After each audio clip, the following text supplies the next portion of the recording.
Hello बंधु बान्धवीসকল মোৰ চেনেলটোলৈ স্বাগতম জনাইছো। জনপ্ৰিয় ইউটিউবাৰ অসমীয়া ছোৱালী ৰেখাক হয়তো আপোনালোক সকলোৱে চিনি পায় নহয়নে?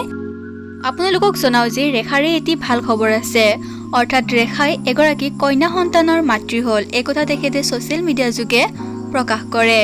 তেখেত আৰু তেখেতৰ কন্যা সন্তানটি বৰ্তমান সম্পূৰ্ণৰূপে সুস্থ বুলি তেখেতে জানিবলৈ দিয়ে। সো এই খবৰটো পাই আপোনালোকৰ কেনেকুৱা লাগিছে তলত কমেন্ট এটা কৰি জনাবচোন। এয়া তেখেতৰ কণমানি ছোৱালীজনীৰ ফটো শ্বেয়াৰ কৰে ছ'চিয়েল মিডিয়াত। তেখেতক আমাৰ ফালৰ পৰাও শুভেচ্ছা জ্ঞাপন কৰিছোঁ।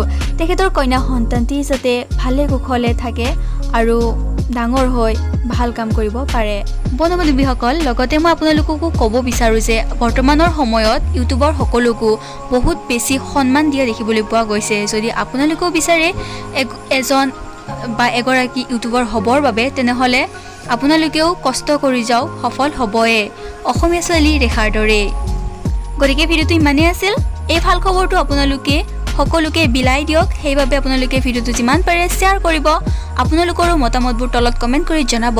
তেখেতৰ কন্যা সন্তানটিয়ে যাতে ডাঙৰ হৈ ভাল মানুহ হ'ব পাৰে তাৰে কামনা কৰিব আৰু ভিডিঅ'টো যিমান পাৰে শ্বেয়াৰ কৰিব। চ' আশা কৰোঁ আপোনালোকে মোৰ চেনেলটো ছাবস্ক্ৰাইব কৰি বেল নটিফিকেশ্যনটো অল কৰিব এনেদৰেই আপডেটিং ভিডিঅ'সমূহ পাই থাকিবৰ বাবে। চ' আকৌ এটি নতুন ভিডিঅ'ত লগ পাম।